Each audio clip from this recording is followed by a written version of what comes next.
Okay, good morning. Good morning, Peg. Mary Ward, Yes. also known as Michael Bridget. Correct. You, My mother and father's okay. names.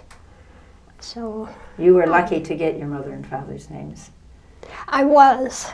I wasn't too fond about the Bridget, but thank goodness I got it. And I was grateful. I'm sure she was happy to That's a great name. be, Yeah. So, Very good. All right, well, let's, you've had a significant journey so far. right. I don't want to say it's been a long one. It's been an interesting journey. Well, it's been long. It's been long. So I would invite you to start at the beginning of your journey and tell us a bit about your family, your siblings, your Okay. schooling, and what family life was like for you. Perhaps a very significant time in your family and school and mentors. So that's a lot to remember, but I'll Sure. keep up now. Well, I was born in Chicago, Illinois,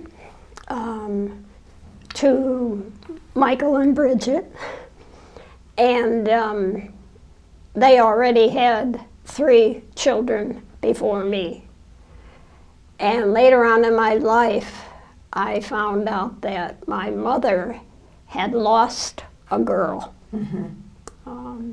So I was not really the first girl, but living first girl.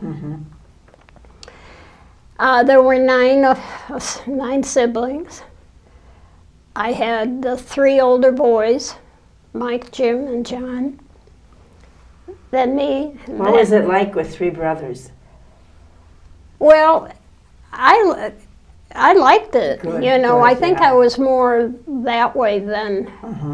And then there was a brother after me, but I don't think I paid a whole lot of attention to him, because then the 4. Is he going to be watching this? No, he's well, unless they show it in heaven. I'm sure. Okay. Exactly, for all of them, really. Then the 4 girls came. Yeah. So I was one of 9. We lived on the north side of Chicago in Queen of Angels Parish. All of us went to Queen of Angels for grade school. And then we went on to different high schools, you know, for the boys went to like St. George's or something. I don't really remember the name. I don't know if that was a name. I went to a parish high school, St. Gregory's. I know and then pretty soon a parish close to us, so they all farmed out to different places. Immaculata, I know of 2 of them went there, the youngest 2. I enjoyed school. There were lots of, every year we had a big school play, and we were bused down to the high school, Lane Tech, and it was just a fun time. Good. And when I was in 1st grade, we moved from the place we were living in an apartment, and we moved into a house a block away. And that's where the younger ones in the family were born. The reason I know it was 1st grade was because we had a little play, and the costumes were coming and mine wasn't coming. But we were in the new house then. They hadn't changed the address. I only can vaguely remember one thing. My parents were born in Ireland. So one day I noticed my dad was crying. Well, I never saw him cry, you know. And I asked my mother what was wrong. I mean, I got kind of frightened. I didn't know what. Right. And she said, she said, he just got a letter today that his mother died. A letter. A letter. So that was really kind of something that stuck in my mind all the time. I can remember where he was standing. And, it's just a sad time. Mm-hmm. But that's the only thing. That was in the apartment that we lived in. And then, as I said, we moved to the house. So our years in grade school, in the house, since there were so many kids, you had to do your jobs and your helping out. Now, my jobs were to push the babies in the buggy around the block. And then the one thing I hated absolutely doing was every day, my youngest sister, Susie, she was just a little kid, and my mother wanted her to always have a nap before the evening, because otherwise she'd get too crabby or something, I don't know. So she would go in the bedroom in a double bed, and I was to go in with her and stay with her until she went to sleep. Well, I wasn't too keen on that. And sometimes she would go to sleep, and then I'd be so quiet getting off the bed and getting out of the room. And sometimes she didn't go to sleep. And I'd come out and I'd say to my mother, I said, she's not going to sleep. But anyhow, those were the fun things. And now when I tell Susie that, she doesn't remember, of course. But we just all had our chores to do, And your schooling, where did you go to high school? I went to high school at St. Gregory's. Okay. We had the charity nuns from the north side of Chicago. And there was only one in the whole group that was there in their classes that seemed like a fun person. Only one sister? Only one sister. Okay. And even the boys liked her. And we had lots of fun with her. And her class was interesting. I can't remember what she taught, but I know it was interesting. Well, the thing that happened at Queens is in 8th grade, they somehow they wanted some girls to help with church work. Okay, so they got a group together and we went over, and that's really where I got to know more our Dominicans, Adrians. They were very nice. Although we didn't talk in the church, obviously, and they did their jobs. But it was an inkling in me that, boy, I'd like to be like one of these people. There wasn't someone in particular that you remember? Well, I do remember Joan Francis. Who was? Who is Ruth Rabideau. Oh, that's a dear friend of yours. Somehow I was, kind of attracted to her, even though we never said anything or did anything or whatever. But it kept in my mind. And not particularly her all the time, but I just thought there's something, that I'd like to do or try. And all I knew was that you were going to be a nun. Never thought about what you would do as a nun. Right. I mean, if someone had told me you're going to teach school, I don't think I would have come. But they didn't. So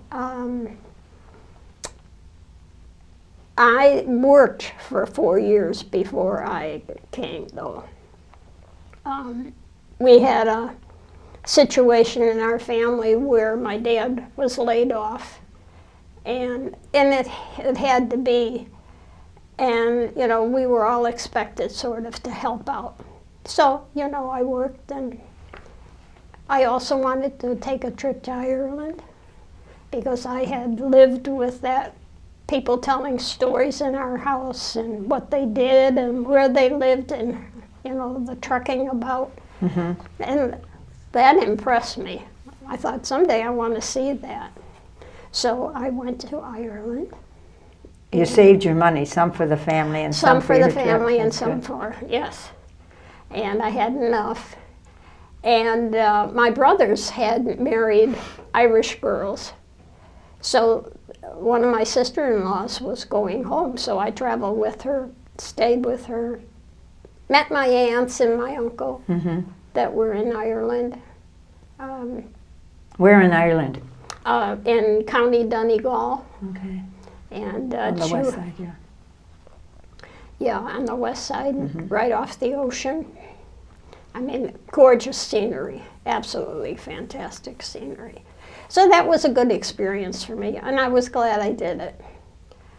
Finally entered. You didn't find any nuns in Ireland that you thought you might like to join, huh? No, I didn't. I didn't find any really in Chicago, neither the nuns at my high school. And then there were a couple of people in Chicago in the parish, and they entered the community. They were Carmelite Sisters of the Sick and Poor, and so they were missioned on the south side, someplace in Chicago. And so they said, well, why don't you come down and you know, see what you think?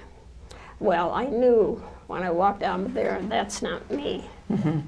So, and I knew the other group, Gregory's, Was not. was not. So I was Even though you going- didn't talk to those Adrian Dominican sisters, there was something There was that, something about them, you that know. touched you. Yeah. I remember in church on, you know, the 9 o'clock mass on Christmas Day. Somehow I had to carry over hymnals or something to the convent. And I could hear all this laughing and, you know, kind of screaming. And I thought, wow, are they having fun? And that impressed me. So it was the Adrians. So eventually I went up and saw the superior and got ready to come. And you entered when? In September of 56. So you were older in your crowd. Yes, I was one of the older ones. There were a few older than me, though. And Margaret and Arlene Brialt, Amada. Yeah, I Yeah. remember them. So they were older. And how was the formation when you entered? I mean, coming from Chicago into Adrian, and Yeah. was there lots of happiness and laughing? Well, there was, if we were fooling around Yeah. or doing something. It was sort of strict, but my parents were sort of strict. Yeah. So it didn't make a big impression on me. You just did what they told you to do, and I got to work over, you know, in registrar's office, and At Siena. at Siena. And that was interesting. Was that with Sister Bertha? Sister Bertha. Okay. But when I was told to go there, Sister Bertha was in the hospital or in the Maria someplace, and it was Therese Michael who was the head of the department then. So, but I liked doing that. So that was a business, and when you worked before you entered, were you in the business world? Is that the type of profession where you worked? Not particularly, but Oh. it was a secretary. Yes, secretary. And I did, you know. That's do followed work. you. Yes. That's been a part of you. So that registrar's office was a part of me. And so during my novitiate, I was in the office a lot. And then when I was professed, every summer before I got my degree, I had to stay in when everybody left. Yes, right. And that was not a fun time. Because you were an office worker, or they were busy at Siena, Right. and that you were They needed, had right? all the grades and everything to be dealt with. Yeah. And there was nobody around. Or maybe if there were people around, it was people who were leaving. And you never got to talk to them, so. So that was kind of a lonesome time, you know, because it'd be I figured everybody was having fun back at the convent. And here I am. maybe not. And maybe not, yes. So what was it like when you first went out on what we call out on mission? Joan Francis was my first superior. Now that's ironic, isn't it? It is. I mean, this was amazing. Uh-huh. And she said she got the note of who was coming, and it was novice to be professed. And she said, I thought right away, I bet it's Mary Ward. Oh. Now, how she ever thought that? Mm-hmm. I mean, I was kind of scared to come then, you know. Yeah, oh sure. Because I thought, oh, I don't know this. But it was a good experience. Through the 5 years I was there, and she was a superior. So your professional life or ministerial life has been teaching, but it's also taken on the business of the congregation or the business of institutions. Right. Can you tell us a few? Yeah, go on. Yeah, I think for the teaching, I probably taught about 17 years at different schools. Yeah. Some in the suburbs, a couple in Chicago itself on the south side or the west side. Different grades. I did a little bit. I went for my master's. I was doing guidance and counseling, and I did that for 2 years in St. Ferdinand School in Chicago. And is that a grade school, high school? That was a grade school, but they were, I guess, well enough to. It was a BVM school. Got it. The Sisters of the Blessed Virgin. After that, I was kind of getting tired of teaching. I thought, you know, I don't want to do this forever. And so I came into Adrian, and I thought, well, you know, I do have secretarial skills, and I thought maybe they could use me. Well, the congregation didn't need secretaries. And so I thought, well, there's the college. I think I'll go over and try that. And the reason is because Peggy Donahue was here, a friend of mine, and she was in the academy, and she said, why don't you come? You can live in the academy building, and you know, you'll find something. And we had open placement at that time? We did, right. So I went over to the college, and somehow Janine Clem, who was the chair of the Performing and Visual Arts, she needed a secretary. Well, I went over and I talked to her, and she said, well, you know, you can start whenever. So I worked with her for a couple of years. And then all of a sudden there was the congregation saying, we want you to be the secretary in the formation office. So I thought, oh, okay, you know. What I have discovered is, trying to prepare for this, is that the call has come so often in my life. So I was in the formation office for about 3 years. The call, can you explain to me what that someone from the congregation was calling me to say, we would like you to do this. Maybe not in those same words, but that's what it was. Right. So I worked in the formation office with very lovely people, and it was interesting to see people coming in and who they were and what they were like. And you were able to interact with our younger members, or newer members, I should say. Newer members. Which was always exciting. Yeah, that was interesting. Yeah. And then after that, the call came, and they wanted someone to be a secretary to the council, to 2 of the council members. So again, I said yes. And then finally it was chapter year, and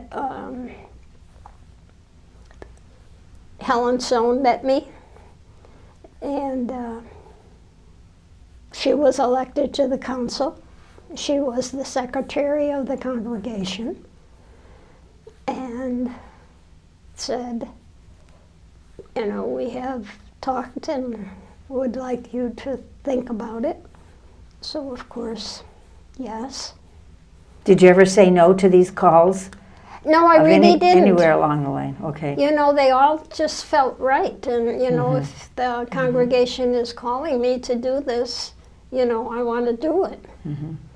And hopefully I'll do a good job, you know. And if they tell me I didn't, you know, right, okay. That's fine. So after that term, 6 years was up, I left Adrian and went into Detroit. I worked a year and a half in the Center for Religious Development. Okay. And then the office was in some transformation, so I left. And I think I was kind of helping somewhere in the development office. And then I was kind of looking around at downtown in the Archdiocese office to get a full-time job, you know. I mean, helping out was fine, but... And when I was down there, someone said to me, oh, there's a call for you. And I couldn't figure out who would be calling me. And it was one of our nuns who was at the seminary.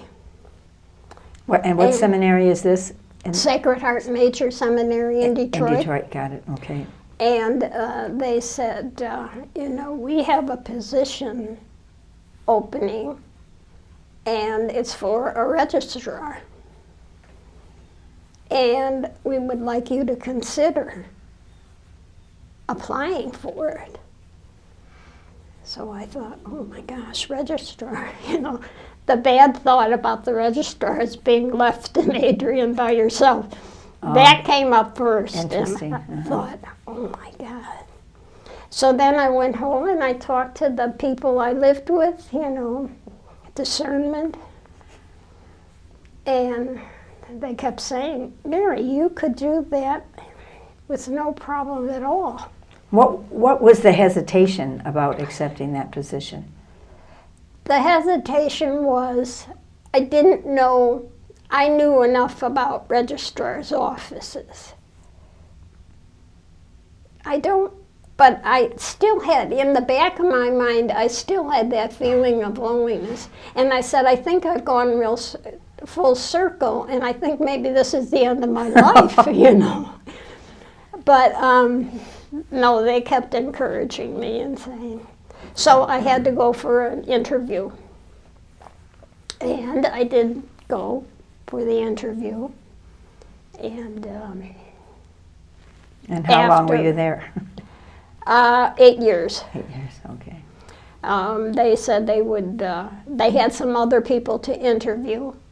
And I went home and I said, well, they're going to interview other people, but they asked me if I'd be home on Saturday so they could give me a call as to whether I was accepted or not. So on Saturday, they called me and they said, yes, they would like me. So I felt very peaceful with it. Really and truly, after spouting off a lot about, you know, I don't know if I can do that, and, you know, what, are they nice there, and that kind of thing.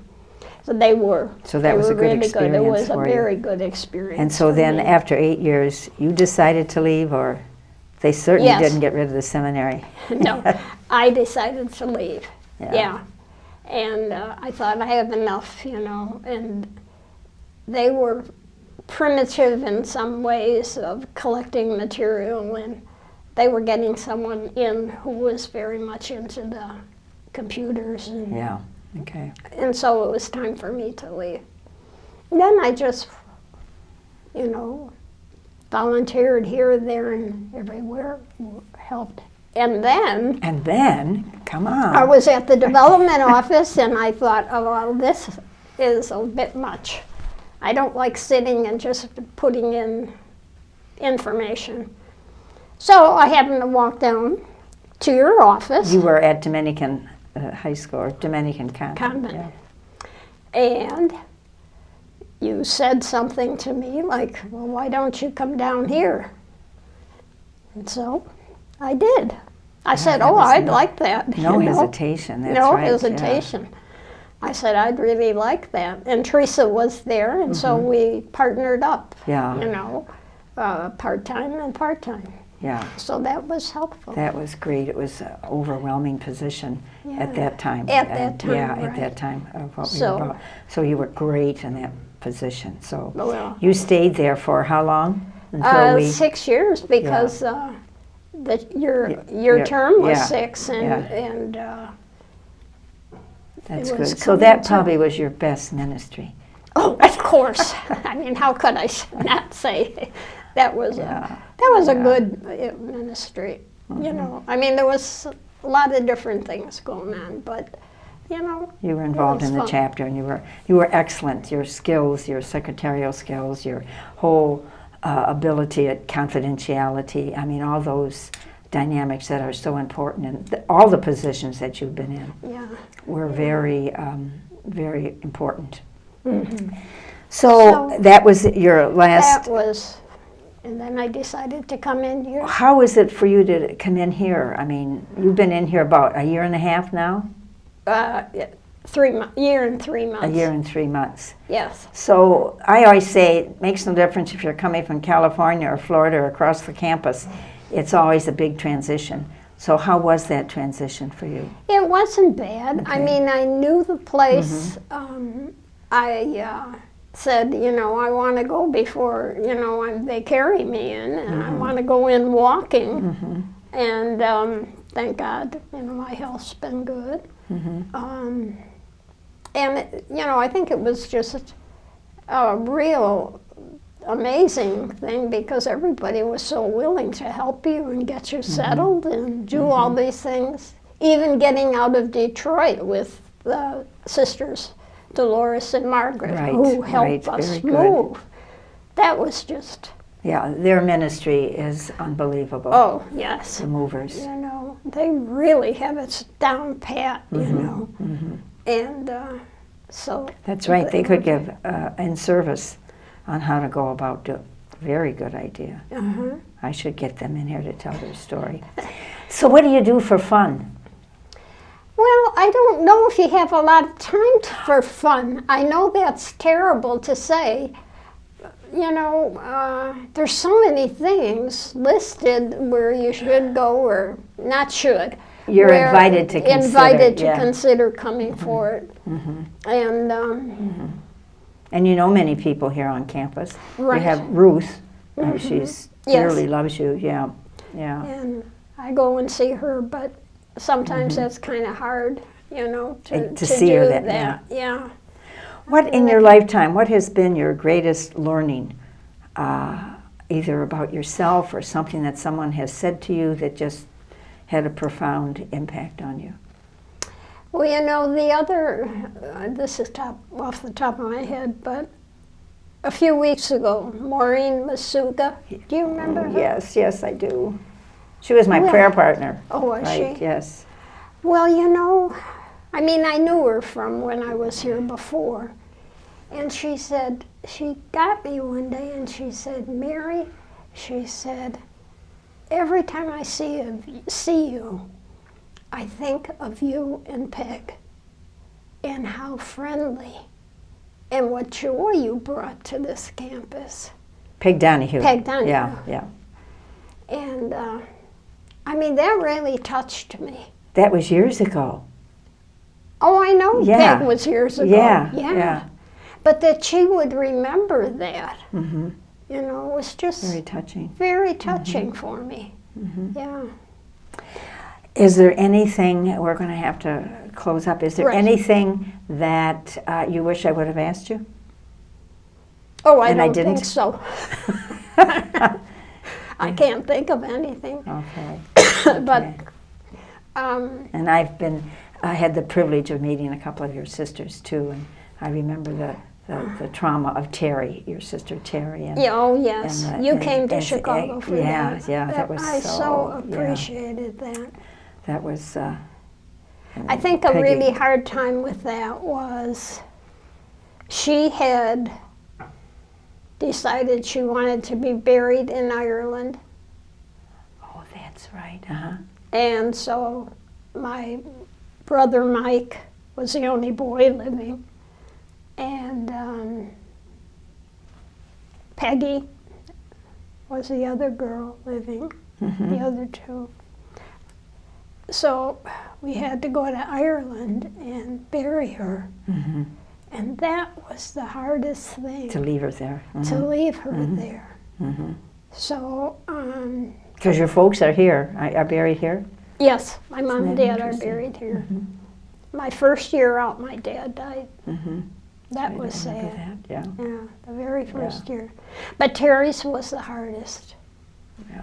Yeah, leaving her. Well, Mary Ward, Michael Bridget, thank you so much for your sharing your history, your journey with us, and we are most grateful.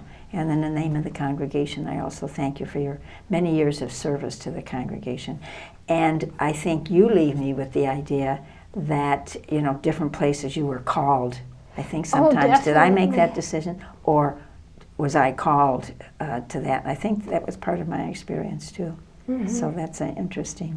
That I think point. is a real Yeah. blessing. And Yeah. only for figuring out Yeah. where and how did I get there.